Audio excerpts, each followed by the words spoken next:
Well, good evening, everyone assembled here in this virtual fellowship hall around these virtual tables.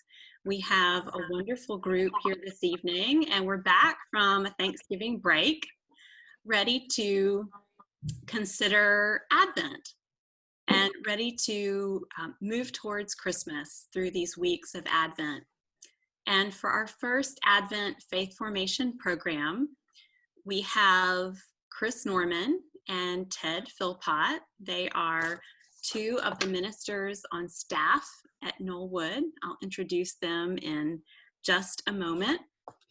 And the title of our program is called Light in the Darkness.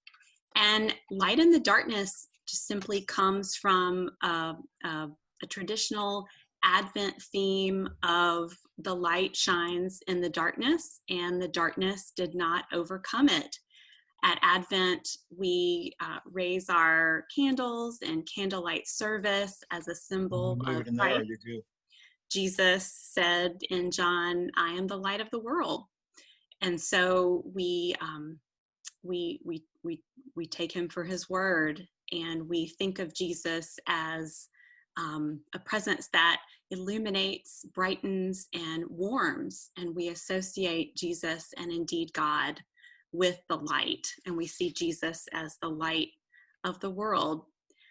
But this is also, Advent is also a time of darkness, and so it's the contrast between light and darkness that makes each of them sharper in a way. We begin Advent, the first of the church seasons of the church year, just when the days are getting shorter and the darkness is falling earlier.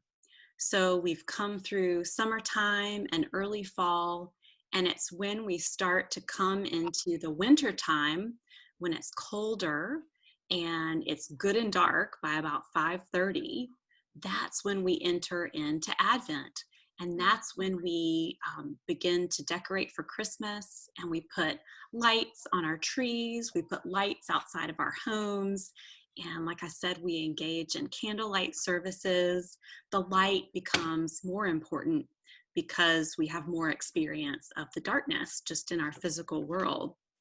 And certainly we have experience of the darkness in a global sense now, particularly this year, as we all feel the darkness and the heaviness of the global coronavirus pandemic. Darkness as a metaphor for something that obscures our sight and brings lots of uncertainty and brings a kind of lurking fear, has a whole new meaning when we think about living our lives through this winter of pandemic. So I'm just setting the stage with some themes for this evening. Particularly for Christians, light and dark are really familiar metaphors. Like I said a few moments ago, Jesus said in the Gospel of John, "I am the light of the world." And he also said, "I am a lot of other things." He said, "I'm the bread, I'm the vine, I'm the door." But perhaps what we remember the most, and perhaps because it's part of our Advent and Christmas liturgies, is that he said, "I am the light of the world." So if you say to anybody, Christian or not, "I am the light of the world," who said it? We know that Jesus Christ said that. And as Christians, we tend to think of light and dark in dualistic terms. We tend to think of light as a metaphor for all things positive, and we tend to think of dark as metaphorically negative. And we'll be playing with that dualism a little bit later in our conversation. And I do just want to invite you to nuance that a little bit. Is the dark always bad? And is the light always completely good? Theologically, also, we tend to think that light is good, capital G, and that darkness is representative of evil. And I'd like for us to consider that too as we go through this conversation. But let me introduce our two guests. I'm so pleased that Chris Norman and Ted Philpott agreed to have this conversation with us this evening.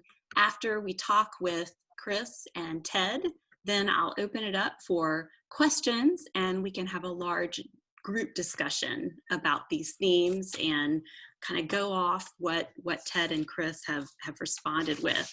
But I'll do a quick introduction to them both. So we all know Reverend Chris Norman.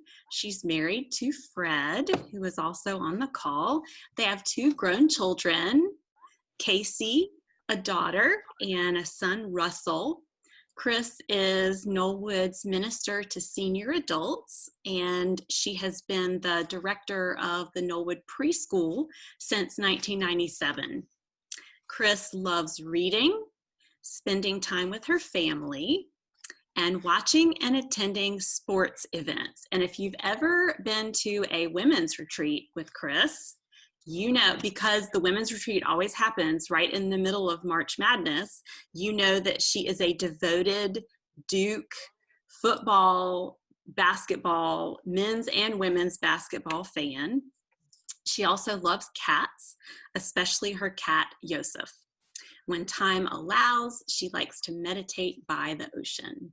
So welcome, Chris. We're so glad to have you this evening. And our other guest is Ted Philpott. He also ministers with us and to us at Knollwood. Ted grew up in the Baptist Church in Lexington, North Carolina, and is a graduate of Wake Forest University.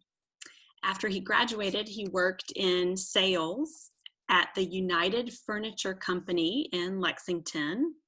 He married Ann Bingham, who was then, and of course is now, a KBC member in 1983, and they created a family of 2 rascal boys and a precious daughter. They raised their children at Knollwood with the help of many fine Christian members and staff. And Ted, I just can't help of feeling such gratitude when I read that line in your bio, because I know that's exactly how I feel, and many other folks who have young children at Knollwood now. Ted retired from 43 years in the furniture industry and currently volunteers teaching life skills, a life skills class at the Forsyth Prison Ministry. And he serves as a part-time minister at Knollwood in congregational care to seniors who are no longer able to attend church services. Ted most enjoys the fun in serving with and to Knollwood members and the ministries the church supports, especially the good folks in the Agape Sunday School class where Ted is a teacher. So welcome, Ted. I can't think of 2 people I'd rather begin talking about darkness and light with, and unpacking these metaphors and the Bible verses and hymns that have been inspired by these themes throughout the years. So Chris, I'll start with you in our first question. I did give them these questions beforehand, so they've had some time to ruminate, but we would love to know, for you, what is a Bible verse that speaks of light in the darkness, and what does it mean to you, and why is it special to you? Well, I've picked, it's a little bit longer than a verse, but I won't read the whole thing. But the first chapter of Genesis, especially 1 through 9, just kind of resonates with me a lot.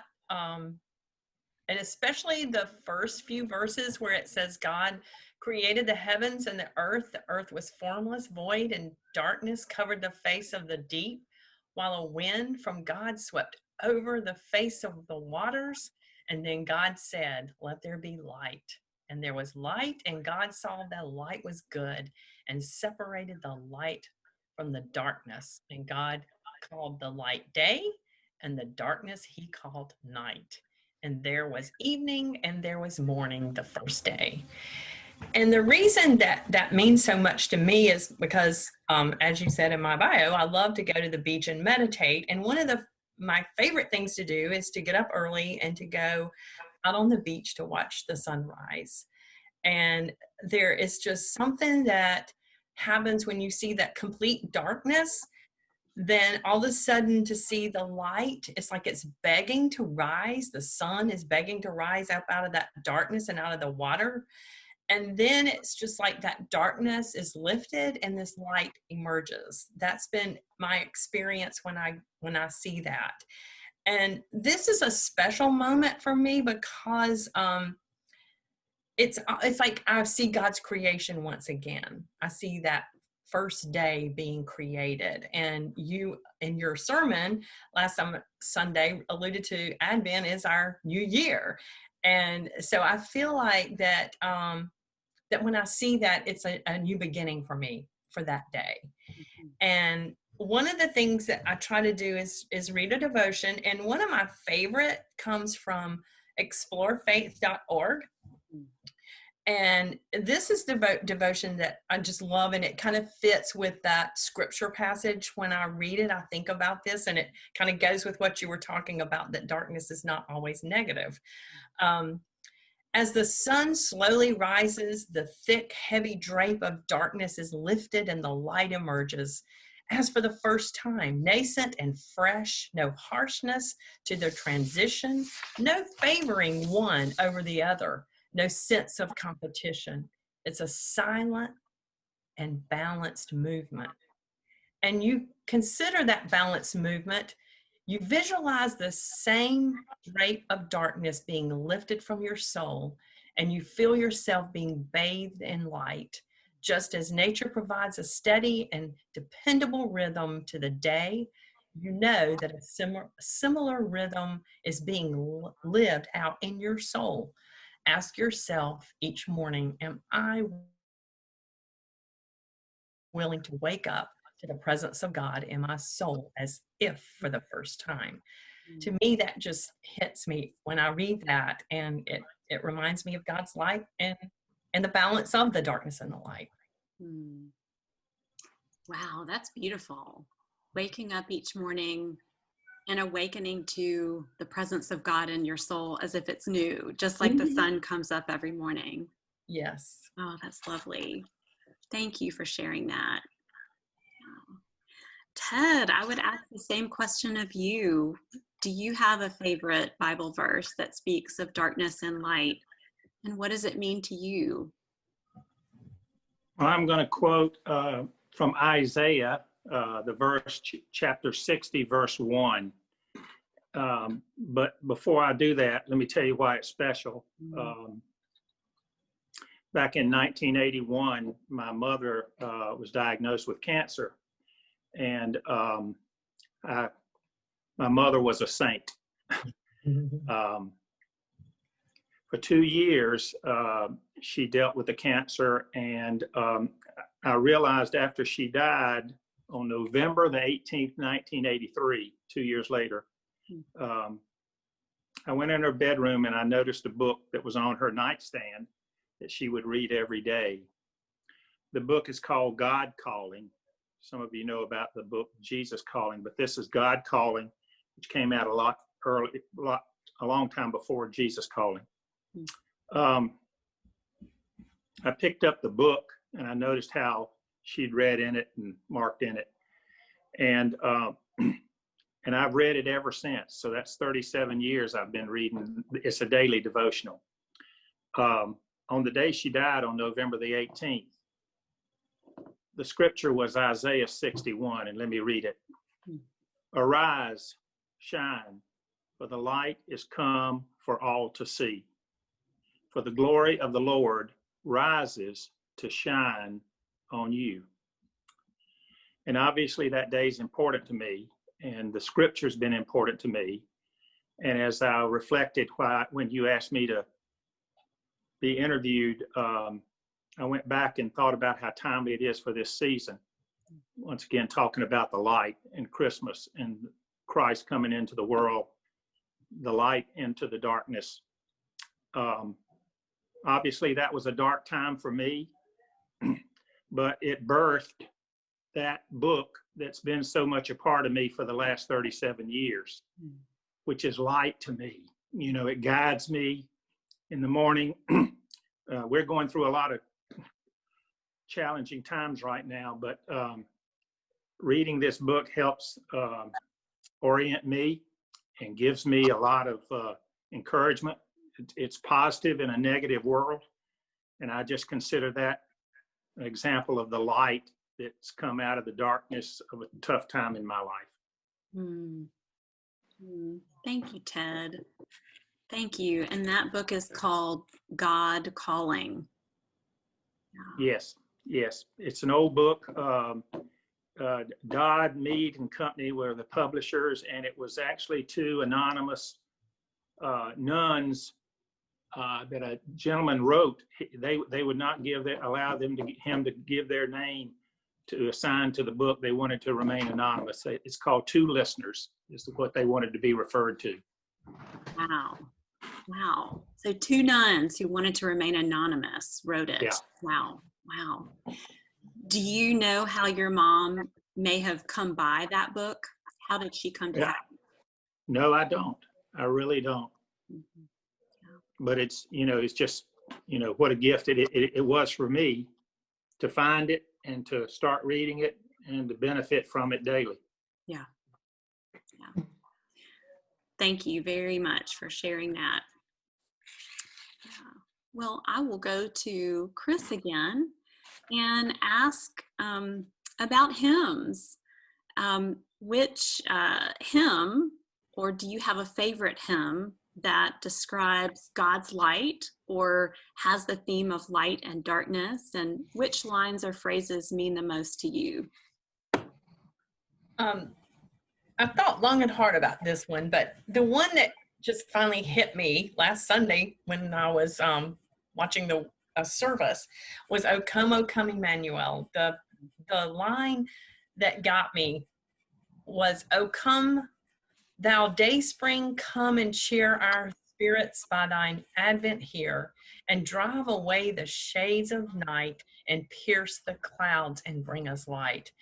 When I heard that, it felt like, with the pandemic and everything going on, it gave me a sense of hope for this season of Advent, which is what Advent is about. And it gave me a sense of God's warmth and light being shed on me and my soul as I heard that.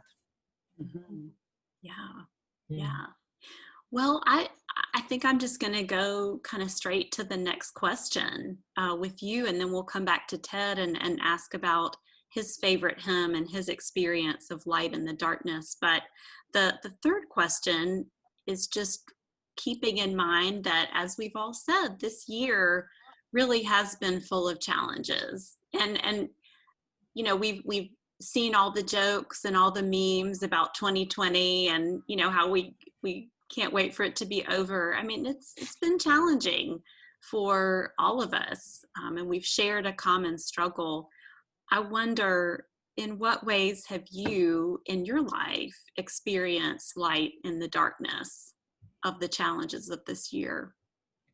Well, I think one of the things that I've said about this pandemic was it's not been easy. Our family suffered we had a lot of deaths in our family over the summer.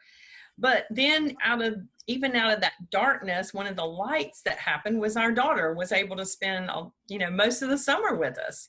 And that would have never happened without the pandemic. So I see that light, that little light that was coming to us and came to us during a special time with the death of my aunts and the death of Fred's father. So that was, that to me, it was like giving me that balance of the darkness and the light that I spoke about in that devotion. And the other thing that I have to say, especially on this video, is that, I was trying to start up the school during a pandemic and structure classrooms and try to keep children safe and try to keep my staff safe. And I just felt overwhelmed with the darkness at times. And the other day, it was about, I guess it was before Thanksgiving. It was one of those days where, nothing was really going right. And at the school, and everything was trying to balance out, trying to get staff to come in and trying to, one resigning and one, worried about the pandemic. And Demers walked in and handed me the mail and handed me a card, and I opened it up, and it was from one of our dear church members. And it was talking about, I know that it has to be difficult opening up a preschool during a pandemic. And I just want you to know that I'm thinking about you. Mm-hmm. That to me, it brought tears to my eyes, because, that is God's light to us. And Knollwood has been a light to my family with the tons of cards that we've got, some of the food that has been shared with us, the bread and the meals. And, to me, that has just given me hope during a very dark time, and it's kept me going. And I'm reminded, these God moments remind us of the new day. Mm.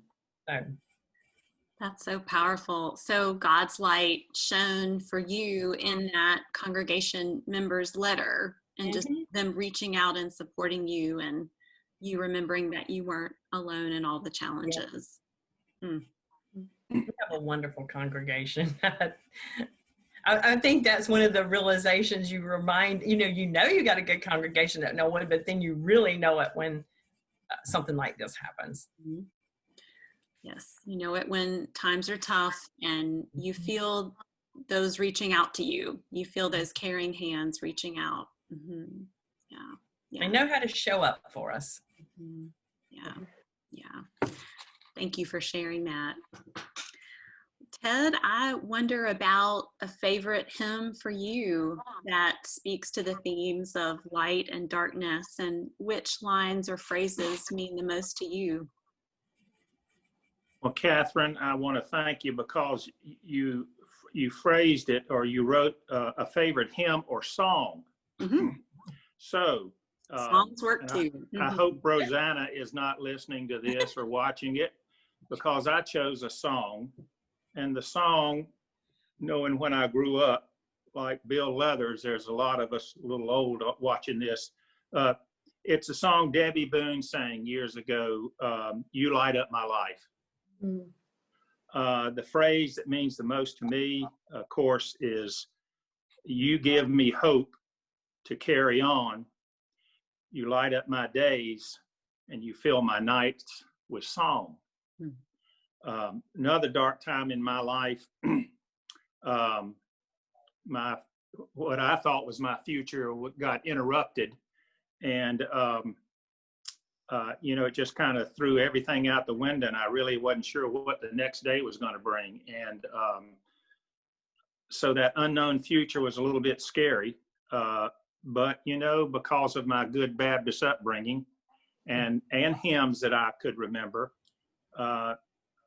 they gave me hope to carry on. And I knew God was with me. And then at night I would go to sleep with the music playing. So it filled my nights with song. So that was interesting. The last part of that song, though, I really like is she sings, it can't be wrong when it feels so right. And that reminds me of my faith. That's what my faith means to me. It's when sometimes I have doubts, it's just being a Christian, knowing and loving God, it just feels so right. And so I count on that, and that's where that hymn comes from for me, or that song comes from me. You talked about challenges of this year. Once again, the virus came to my mind, the virus, and also the division in the country, the anger and the judgment that's going on in the world, or at least in this country. I mentioned I visit seniors, and most of them are in healthcare facilities or in their homes. But Chris Norman and I were invited to go out to Salem Town back during the summer, as they had a little parade through the community. And of course, it was the first time we had a chance to visit with some of the Knollwood members, you know, and that was probably about 4 or 5 months, I guess, Chris, that it was. And we drove out there and had signs on our cars about the love of Knollwood members, and so they knew we were there. 2 things happened that day. One of them was Betty Lanning running up to the car. She got so excited. And of course, they told us to stay away from the residents out there, but Betty couldn't stand it. She ran alongside the car with us and just didn't want us to leave. And that, you know, it just meant so much to see the excitement on her face and to make us feel so loved and so much welcomed out there. The other one, we later on, of course, Betty's out there in an independent living, but we went around to healthcare where there's Betty Cranford. And bless her heart, Betty was, you know, is very weak right now, and, you know, goes through a lot of pain. But she was out there. There was rain. She was under an umbrella, and I yelled at her because I recognized I barely could because she had a mask on, and I mean, she lit up when I yelled at her. You know, Chris is talking about little things in life that mean so much to you when there is darkness. And with all that's going on, that gratitude from those Knollwood members, you know, was really a wonderful light for me. Yeah. Wow, thank you for sharing that. I am struck by how you both spoke of experiencing the light in the midst of darkness and challenge, coming through the faces and the words and the actions of other people in your community. And it just underscores for me how God's light so often shines through us in the gestures of love and care that we offer one another. And what a privilege that is. We get to participate in God's love in that way. And I'm so glad for the examples that you both shared.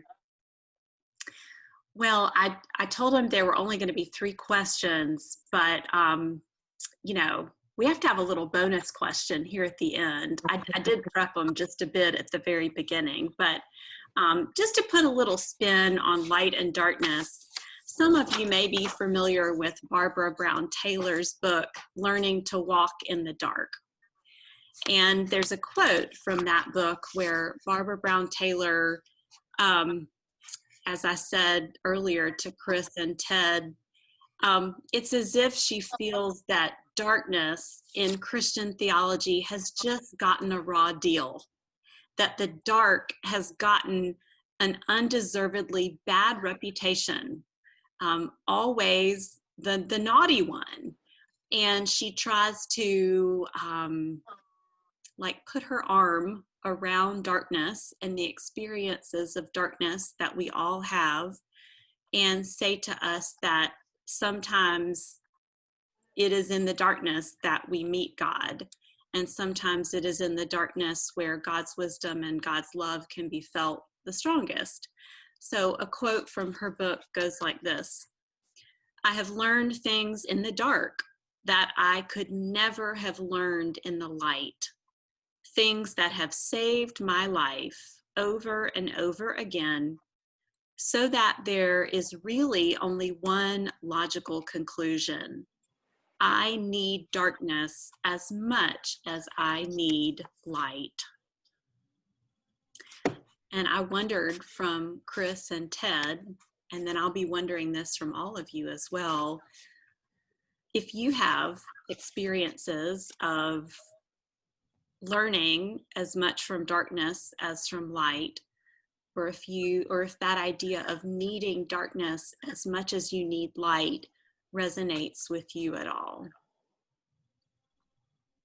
It does with me because I grew up in the country where you could really experience darkness. You know, in Winston-Salem, sometimes you can't experience that true darkness. And so there was always something appealing to me to look out and and see, that the way the whole world was just dark at some times, but it wasn't negative as a child.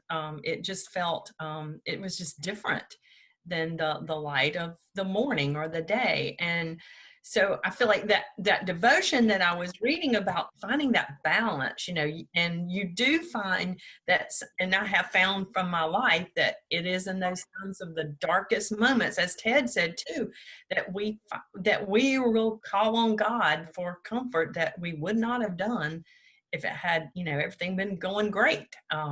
So I think that, to me, the darkness does show up, and yet we've got to learn to trust that God is there no matter what. And there is some beauty in that time of just honing in on just not being able to see everything around you, but just trusting that darkness that will carry you and the light will come.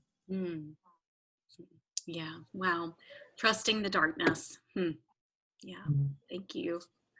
Ted, I wonder if anything about that quote resonated for you. Yeah, let me go read this November the 18th devotional. It's real brief.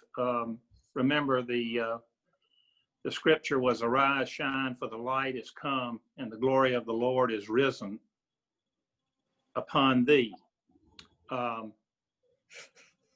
It has double meaning for me. I think about Jesus being the light. I also, once again, think about my mother. Listen to what it says here. "The beauty and the purity and the love of God is too dazzling for mortals to see in full. The glory of the Lord is also risen upon you. When you reflect that glory in your lives, when you, in love, patience, service, purity, whatever it may be, you reveal to the world a something of the Father, an assurance that you have been with me, your Lord and Savior." When Chris and I gave examples of the challenging year, it was interesting that we both reflected back on what we experienced because of Knollwood Baptist Church, and how important the church is in our lives and in lifting us up in the darkness. How important it is, and it makes you think, what would our lives be without it? And gratitude obviously comes to mind. Gratitude, hope, all the things that we need to live in this world and live abundantly and joyfully. Thank you, Ted. Well, I'm imagining that, because I'm seeing your faces, and I know that you are having thoughtful reactions to all that's been shared and said. And so as you feel moved, I invite you to ask questions of Ted or Chris, or perhaps something that they have said resonated for you and you would like to make a comment about these themes of light or darkness. I invite you to do that at this time.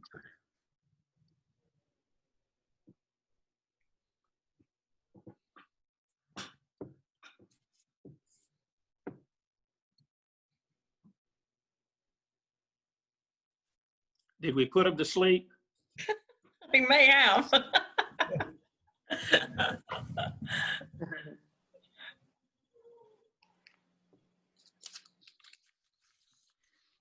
Well, I wonder if anyone else has a particular scripture verse or hymn that speaks of light, darkness, that comes to your mind.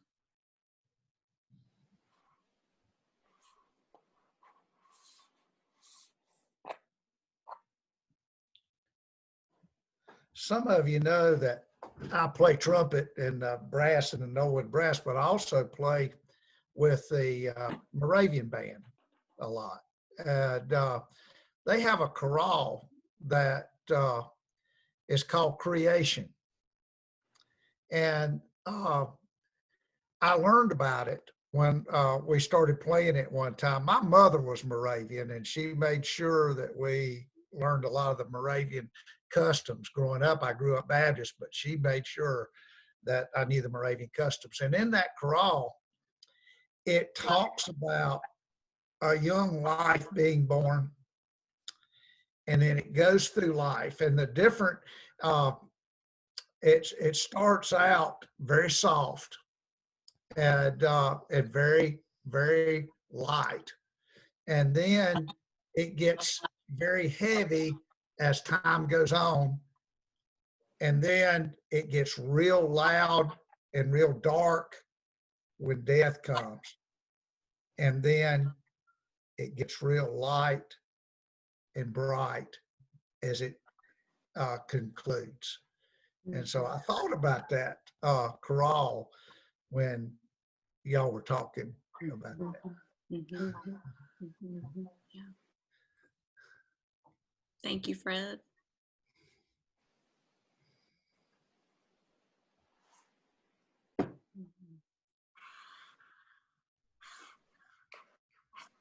I thought about the children's song we often would sing with the preschoolers on Sunday morning, "This little light of mine, I'm going to let it shine." And to see those little children holding their fingers up, and they know the song, and somehow it gets inside them even before they could talk about what it really means, I'm sure, but they just feel a warmth, I think, from that song. Yeah. Catherine, we are using on our Christmas card this year, the hymn, "Oh, break forth, O beauteous heavenly light." And we'll just share a little bit of that. And after his comment, I wonder if Ted could sing this with us.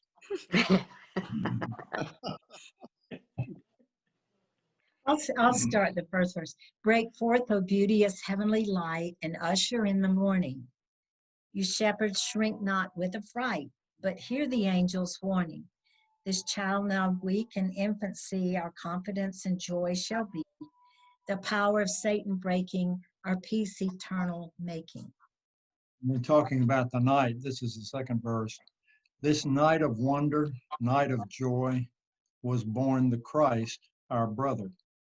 He comes not mighty to destroy, to bid us love each other. How could he quit his kingly state for such a world of greed and hate? What deep humiliation secured the world's salvation?" We just wanted to share that. Thank you so much for sharing that. It's wonderful to be reminded of the Christmas story in that Jesus was born in the dark. He was born at night. So the light of the world came into the world in darkness. And I think too about, Chris, you read the portion of Genesis, but thinking about the creation story. And there's such comfort in that even before God said, "Let there be light," there was still God. That God is even before the light, pre-existing the light and of the light, but just a very comforting sense that God holds the light and the darkness. Thank you for sharing that, Crystal. I like too that, maybe going back to what you said from Barbara Brown Taylor, that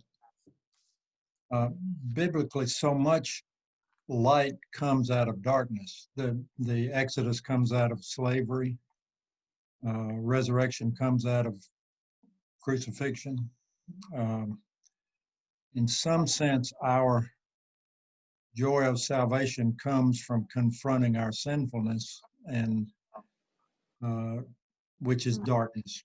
But it's only in some way confronting the darkness and accepting it that the light can come. Wow. Thank you.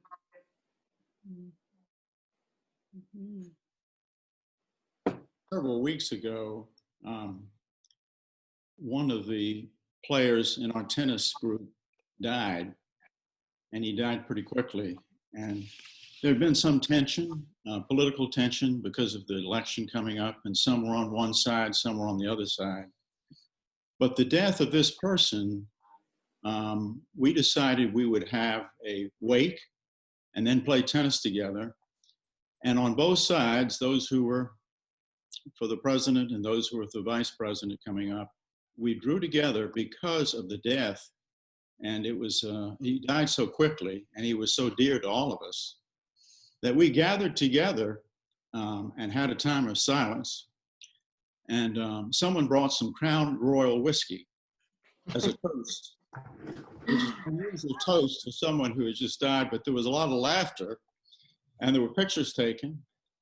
And then we got out and played tennis, and those who were on one side or the other enjoyed, finally, we had not played together that much before. And to see people play together, the common ground that taught me was the death of someone, and then to play together. And it gives me hope in looking to the future. How can we, with the world so polarized, the church in some ways is polarized with different beliefs, but also in our community. And when we came together and played together, there was laughter. And now the group agrees now to come back and play together despite political tensions. And to me, that unity and common ground spoke to me of hope for this Advent season, that even in the midst of the darkness of death comes the light of unity again. We really enjoy playing together. And there's relationships that now are being coming back to heal, where there was some real tension of people not coming back even for a year. Thank you, Ben.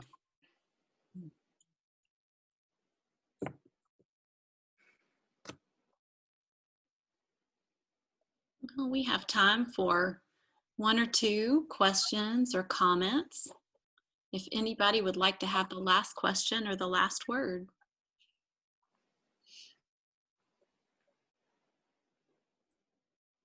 There is an abundance of wisdom in this Zoom meeting for sure. And we have all benefited from it.